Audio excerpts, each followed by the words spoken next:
Hi, I'm Salvation, and in this video I want to answer some of the frequently asked questions about the toxic Flurry build and also give some updates about my latest changes. Let's talk about the weapons first. I got lots of questions about the weapons, I guess mostly because I'm using pretty unusual weapons that are not commonly used in other builds. Overall, the weapon isn't that important. To show you that, I did a quick run of a Breachlord Esh with Advancing Fortress. This is what you see in the background. Advancing Fortress is a purely defensive weapon, having no chaos damage, no decay mode, almost no physical DPS and a pretty standard attacks per second. Even with that, it still works, as you can see. Obviously I did not change the tree for this video. With all the block from the weapon, you could cut out more block in the tree and get some more damage to make up for the missing offense on the weapon.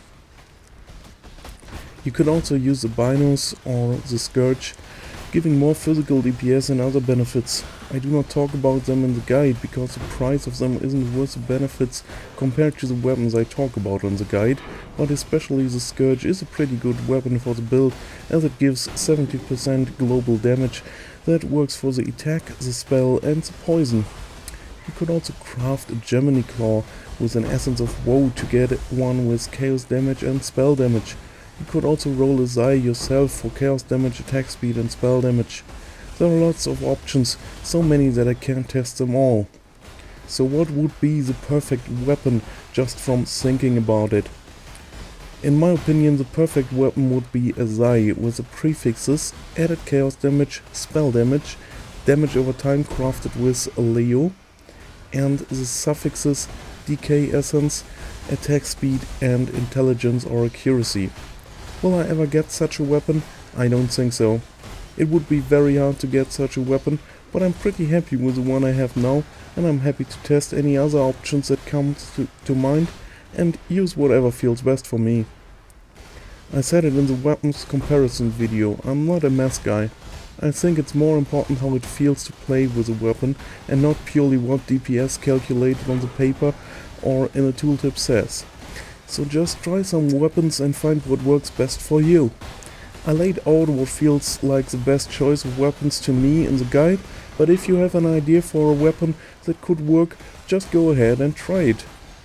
So what else happened? I managed to get a 6-link Cospris Will to test it, and I have to say I love it so far.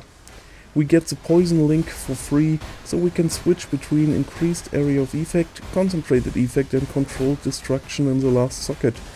With increased AoE I feel like running Blade Vortex all the time feels pretty good. The AoE is big enough for mapping this way, all the trash dies to the Flurry anyway, and for harder mobs you will get in closer. But again, this is also something that you have to try and see how it feels for you when you play it. Some might prefer mapping with Bladefall, some might even like Ethereal Knives. So go ahead, test it, try it. They are all green gems, so you can just switch them out. The second curse on Cospris is also really good, as I can now run Vulnerability and Enfeeble. Enfeeble is a really good curse, as it lowers the overall damage per hit and also lowers the probability of taking a critical strike. This protects from one-shots and makes up for the loss of HP from Cospris compared to a rare chest. I also made some space in my jump setups to equip a Val Haste with increased duration. I highly recommend doing this, it's a great boost for clear speed and damage, and it just feels great. Another point I want to address. The guide as it stands is fine and works. I did up to tier 15 maps without problems with the build as it is described in the guide.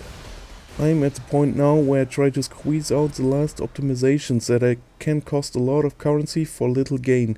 If you want to start the guide, you don't need to care about this. As I said, it works as it is written in the guide.